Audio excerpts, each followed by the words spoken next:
Hello and welcome to Empire's podcast, The Ottomans. I am Frank, your host, and thank you for stopping by.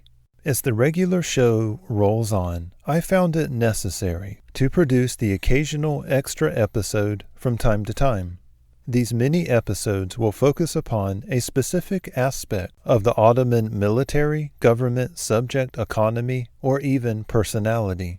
As the narrative moves along and sources become ever more plentiful, I've discovered and actually had requested by listeners that I cover certain subjects and events in more detail. Before moving on, I'd like to throw out a caveat before we begin. These extras are really an answer to the listener's request on certain subjects, as I just said. As most of us on here are here because we are Ottoman history nerds, these extras, although meant as standalones, are really a swim in the deep end of the pool. So, with that being said, let us begin.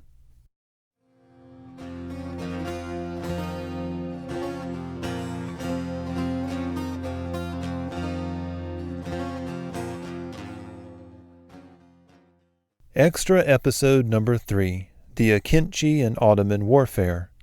In examining the Akinji, it is my goal to give you an outline and working idea of who and what these warriors were.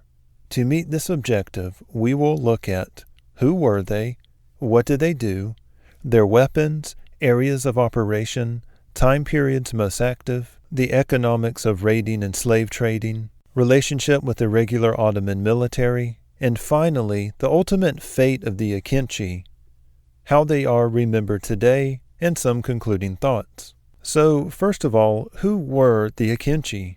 They were Muslim ethnic Turks born in Anatolia, though a few hailed from the powerful families in Rumelia, which you'll recall is a European holdings of the empire. Many trace their ancestors way back to the Seljuk Turkic times, when their great-great-great-grandfathers were employed as Ghazi warriors. The common Akinji grew up in central Anatolia, among the flat plains, where they learned to apply the skills of horse and bow, long and effective skill of steppe peoples, and the scourge of empires throughout history. There were 3 classes of Akinji: those members of the powerful families in Rumelia, which were established in the early days of the Ottomans as they advanced into Europe under Orhan and Murad I. They were called the Marcher Lords and numbered about 24 or so. Beneath them, you had the freelancing mid-level leaders. Often these were men who made it big from previous raids, and these guys were decked out with the finest horses and expensive flashian armor. At the very bottom were the poor young men from Anatolia, who all they could afford was a horse and bow. Their prospects were often slim, and the only hope of a better life for themselves and their families was after a successful raid into Europe. Second, what did the Akinjis actually do? Well, they operated independent of nominal Ottoman control, and while on campaign, they were only quasi-obligated to obey the established chain of command. This also meant that the Sultan had plausible deniability whenever it was convenient to attack a Christian nation if it was expedient to do so, but with which he had signed an alliance or treaty with. The Akinji operated as groups of 100, but could swell up to 10,000 or 20,000, as light, irregular cavalry units. These units were proved to be the single most important factor in the expansion of the Ottoman Empire in the early days. These groups would enter enemy territory and fan out, where they would then loot, pillage, rape, and kidnap Christian young men and women to be sold on the wider Islamic slave market. They'd also carry out vital military services for the regular Ottoman army, gathering intelligence on enemy troop formations and movements, tactics of the enemy, and they would acquire intimate knowledge of the local terrain, as well as securing important river and mountain crossings. During campaign, the Akinji would raid into enemy territory and disrupt Christian supply chains. They'd attack forts and sap the strength of enemy heavy cavalry units that were sent to keep up with them.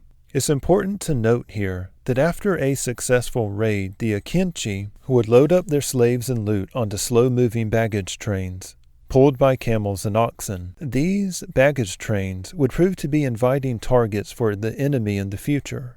Their numbers would grow over time.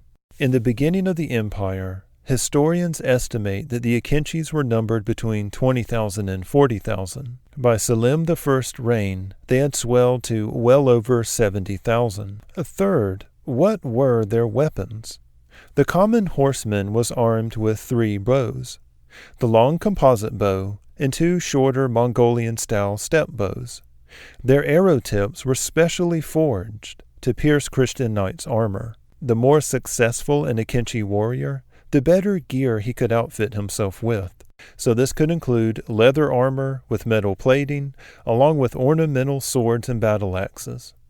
Fourth, where did the Akinji operate? The Akinji could be found mostly on the European side of the empire, staying very close to the advancing frontier. The Akinji avoided heading east, as it was prevented by Islamic law from taking Muslim slaves. Therefore, the Ottomans rarely had them in their wars against the Mamluks and the Safavids. Fifth, what time periods were the Akinji active? This would have been the 1350s through the early 1600s. It is this period when the Akinjis, as a fighting force, could still mount large-scale raids. However, after a series of defeats, which saw their numbers decimated, their raids almost stopped completely. Number 6. The economics of raiding and slave trading. It's important to think of the Akinji not as a unit of the military or simply wild horsemen, but as a distinct social class that was supported by slaves and loot. If an Akinji enjoyed a successful raid, then the rest of the year's expenses would all be paid for. Home, family, that dowry that his daughter needed to marry up the social scale, more horses, bribes for local officials so his brother could continue to trade. The list goes on and on. One of the most sought-after things was shamefully people. The Islamic world neither invented slavery nor redefined it. But try telling that to the hapless Hungarian women carried off by Akinji raiders. If they were lucky, they might be sold to a well-to-do noble in Anatolia who could count her among his harem. If they were unlucky, then gang rapes, sexual slavery, until she was too old to remain useful to her pimp. From there on, the streets, and finally, into the very dour of poverty. Sadly, it seems that the religious establishment of the Ottoman state traded regularly in women and girls forced into prostitution. In many Ottoman chroniclers, state coldly with supreme indifference to the human suffering inflicted upon their victims, quote, and the soldiers captured with them some 3,000 girls of Thrace for the pleasure of the troops, end quote.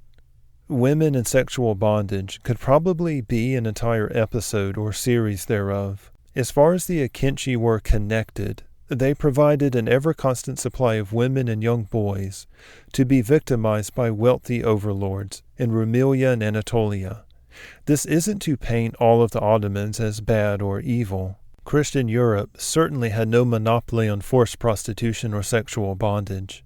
But the Akinji's history will be forever linked to what must have been the scream and wails of their female and male victims for 250 years.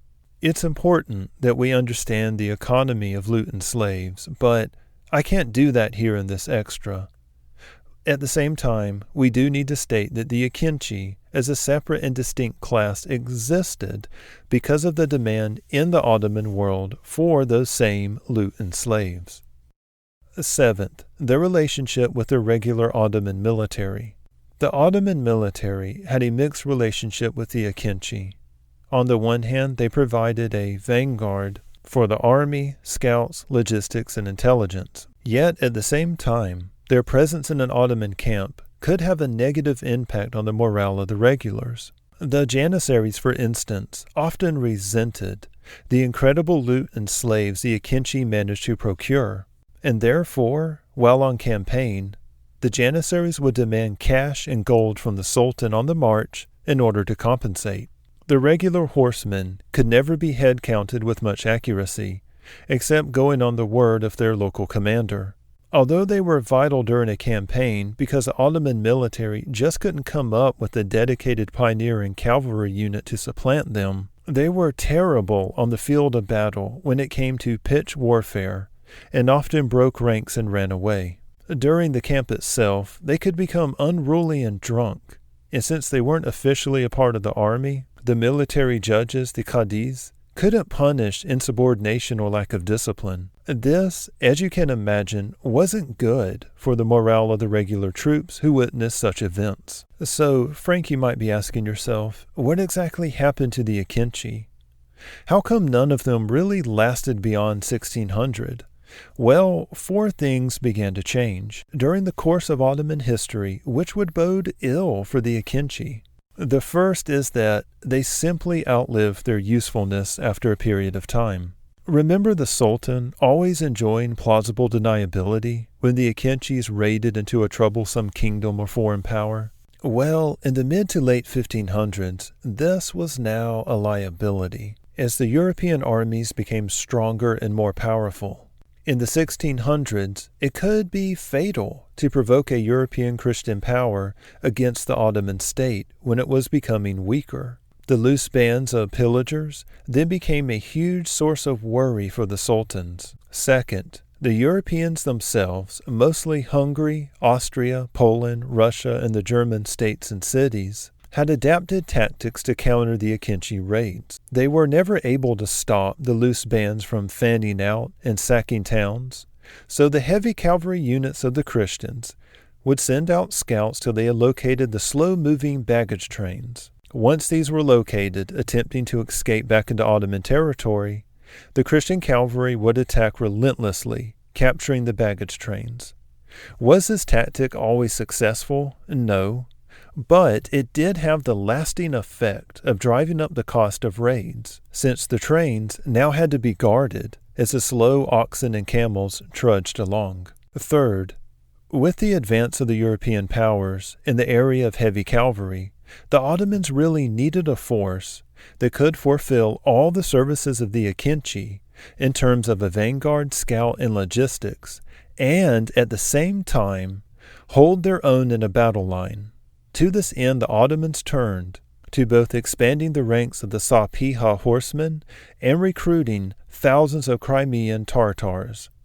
Gradually, the military and political will for the Akinji waned. Fourth, the major families who descended from the legendary Marcher lords during the time of Oran and Murad suffered a major defeat in 1595.